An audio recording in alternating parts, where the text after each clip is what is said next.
Hello दोस्तों, कैसे हैं? उम्मीद करते हैं आप लोग अच्छे होंगे। हम आपके लिए मैथ का क्वेश्चन लेकर आए हैं। ये क्वेश्चन बड़े मार्क में आते हैं, 5 नंबर में आते हैं क्वेश्चन। चलिए क्वेश्चन को पढ़ते हैं, फिर उसका हल करके आपको दिखाते हैं। क्वेश्चन आपके पास है, व्यास 12 सेंटीमीटर और ऊंचाई 15 सेंटीमीटर वाले एक लंबवृत्तीय बेलन के आकार का बर्तन आइसक्रीम से पूरा भरा हुआ है। इस आइसक्रीम को ऊंचाई 12 सेंटीमीटर और व्यास 6 सेंटीमीटर वाले शंकुओं में भरा जाना है, जिनकी ऊपरी सिरा अर्धगोलाकार होगा। उन शंकुओं की संख्या ज्ञात कीजिए जो इस आइसक्रीम से भरे जा सकते हैं। ठीक है, क्वेश्चन हम पढ़ लिए। चलिए आपको बताते हैं, देख लीजिए। पहले बता रहा है व्यास 12 सेंटीमीटर और ऊंचाई 15 सेंटीमीटर एक लंबवृत्तीय बेलन है। ठीक है, एक पहले बेलन बनाते हैं। बेलन देखिए, फिगर हम बनाते पहले अच्छा से। मान लीजिए बेलन है, क्या ये बेलन है, क्या ये बेलन है, समझ गए? क्या बोला बेलन का? व्यास 12 सेंटीमीटर, इसका व्यास जो है ये पूरा कितना दिया हुआ है? 12 सेंटीमीटर। ठीक है, इसका ऊंचाई दिया है यहाँ से यहाँ 15 सेंटीमीटर, समझ गए? वाले एक लंबवृत्तीय बेलन का आकार का एक बर्तन है, ये आइसक्रीम से पूरे भरा हुआ है। इस आइसक्रीम को, जो इसमें आइसक्रीम है, इसी आइसक्रीम को क्या करना है? 12 सेंटीमीटर और 6 सेंटीमीटर व्यास वाले एक शंकु में भरा जाना है, जिनकी ऊपरी सिरा अर्धगोला है। ठीक है, देखिए क्या करना है, इसको एक शंकु भरा जाना है। मान लीजिए ये एक शंकु है, ठीक है, इसका ऊपरी सिरा क्या है? एक अर्धगोला है। समझ गए? क्या है इसका ऊपरी सिरा? एक अर्धगोला है। समझ गए?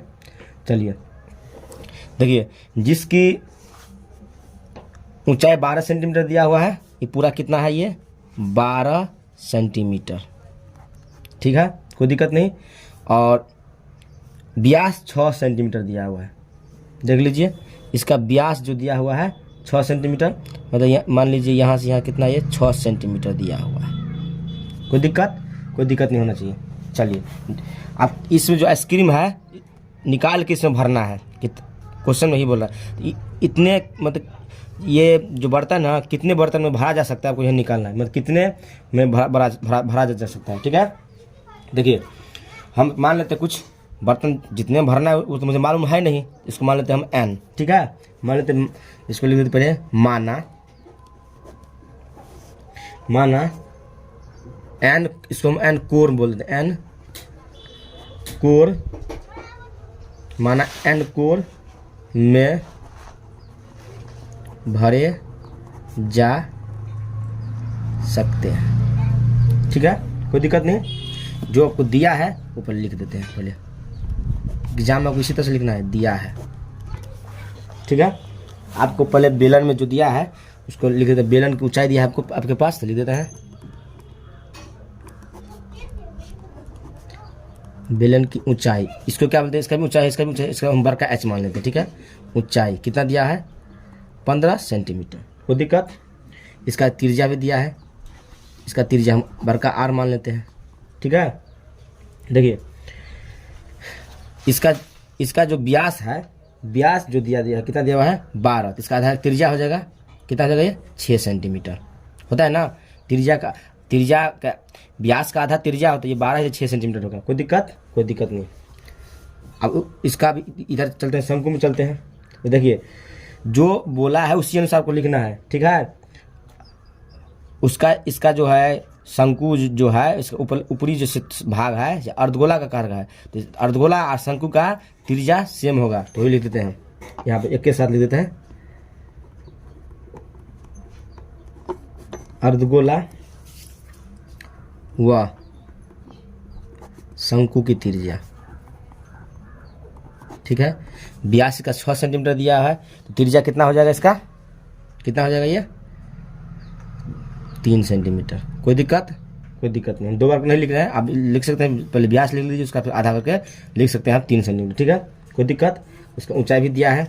अब देखिए, ये पूरे ऊंचाई तो दिया है इसका 12। ठीक है, देख लीजिए, ये पूरे इसका ऊंचाई दिया है 12। आपको शंकु का ऊंचाई निकालना है। शंकु का ऊंचाई यहाँ से है, यहीं तक है ना। तो शंकु निकालते हैं, देखिए कैसे निकालते हैं। शंकु की ऊंचाई, ये छोटका आर है। ठीक है, इसको हम छोटका h मान लेते हैं, कोई दिक्कत। देखिए ये पूरे तो 12 है ना 12, और यहाँ से इसका भी त्रिज्या कितना होगा देख लीजिए, कितना हो जाएगा ये 3 होगा ना, ये 3 से घटा देंगे तो ये यहाँ से यहाँ निकल जाएगा, तो कितना हो जाएगा ये 9 सेंटीमीटर। कोई दिक्कत, इसका ऊंचाई भी समझ गए। देख लीजिए फिर से आपको दोबारा बोल रहे हैं, ये पूरे यहाँ से यहाँ तक तो पूरा 12 है, पर आपको ये तो अर्धगोला है ना, इसको आपको नहीं लेना है ना, तो यहाँ से यहाँ तक लेना है ना, तो ये पूरे तो 12 है, इसको हम क्या करेंगे हम, इसमें से तो 3 जो हटा देंगे, इसका त्रिज्या जो होगा 3 हटा देंगे तो कितना बचेगा, तो 9 बचेगा, ये 9 सेंटीमीटर का हो गया, ठीक है, कोई दिक्कत नहीं। आप देख लीजिए, मान लीजिए ये कितने भरा जाएगा, जितने भरा जाएगा उसका आयतन और इसके आयतन के बराबर होना चाहिए ना। मान लेते हैं ये n कोर में भरा जाएगा, अभी संख्या तो मुझे मालूम है नहीं कितने शंकु में भरा जाएगा, तो आपको शंकु ही निकालना है, तो मान लेते हैं इसका n कोर में भरा जाएगा, प्रश्नानुसार लिख देते हैं यहाँ पे हम, ठीक है, प्रश्नानुसार। देखिए हम तो ये n कोर में भरा जाएगा, तो n कोर का आयतन जो होगा, ठीक है, n कोर का आयतन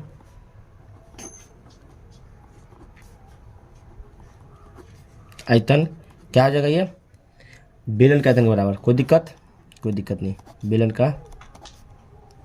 आयतन के बराबर, ठीक है। कोर भी बोल सकते हैं, कोण भी बोल सकते हैं, जो बोलते, ठीक है।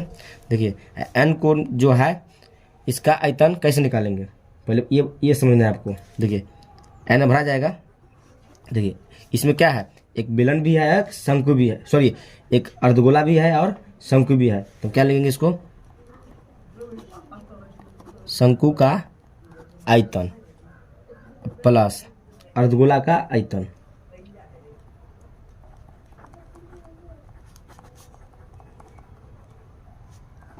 बराबर क्या है, बेलन का आयतन।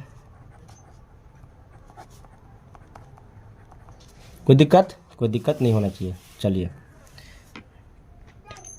अब यहाँ से लिखते हैं, ठीक है। देखिए अब हम क्या करते हैं, n इसी तरह रहने देते हैं। शंकु का जो आयतन है इसका सूत्र होता है 1/3 पाई आर स्क्वायर एच प्लस अर्धगोला का होता है 2/3 पाई आर क्यू, ठीक है।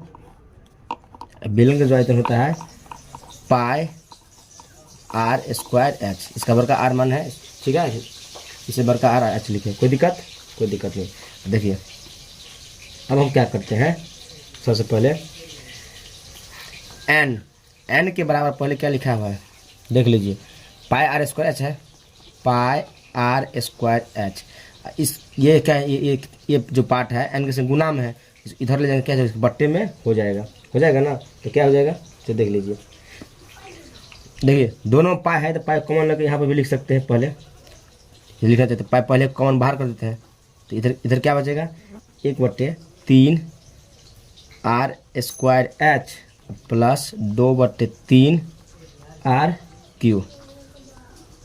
कोई दिक्कत नहीं, ये पाई गया कट, कोई दिक्कत, ये कट गया, इधर पाई कट गया, यहाँ क्या बचा, n बराबर आर स्क्वायर बट्टा एच बट्टे, क्या करते हैं हम, दोनों में आर सेम है, आर का मान लिखिए तो आर स्क्वायर कॉमन ले लेते हैं, यहाँ बचेगा 1/3 एच प्लस 2/3 आर बचेगा, आर क्यू है, ठीक है। देखिए तो n बराबर आर स्क्वायर, आर यहाँ पर आर स्क्वायर बड़े आर है, बड़े आर का मान है 6×6, एच के मान है यहाँ पे 15, ठीक है।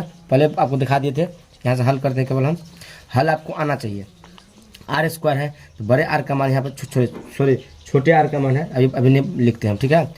तो h/3 है तो 1/3 गुने h का मान आपके पास दिया हुआ है कितना, यहाँ पर दिया हुआ h के मान, एक मिनट, h का मान कितना हो गया, यहाँ पे 9 हो गया, ठीक है। अब प्लस 2/3 गुने छोटा r का मान यहाँ पर हो गया है, छोटा r का मान जो दिया हुआ है 3 दिया हुआ है, कोष्ट बंद, तो 3 का 3, 3 तिया 9, 3 से 3 गया कट, ठीक है। n बराबर हो जाएगा 6×6×15 होगा ना, 15 हो जाएगा। यहाँ हो जाएगा आर स्क्वायर, तो आर के स्क्वायर का मान भी 3×3 है, ठीक है। अब कोष्ट के अंदर जो कोष्ट हटाएंगे तो गुना का चिन्ह हो जाएगा, तो यहाँ 3 बचा, चलिए कोष्ट 3 बचा, इधर कितना बचा 2, ठीक है। तो 3 दूनी 6, 3 दूनी 3, 3 दूनी 6, ये 2 दूनी 4 गुने 15 बटा 5, 5 में 5, 5 तिया 15, 3 दो जो 5 होगा ना, 5 को 1 से 5 हो जाएगा 5, तो कितना हो जाएगा इसका आंसर आ गया 4 गुने 3, 4 गुने 3 आ गया ना, 4 गुने 3, यानी कि n का मान कितना हो गया 12। ठीक है, इसे 12 कोर में भरे जा सकते हैं, ये आपका आंसर हुआ। वीडियो आपको अच्छा लगे तो लाइक कीजिए, सब्सक्राइब कीजिए, शेयर कीजिए।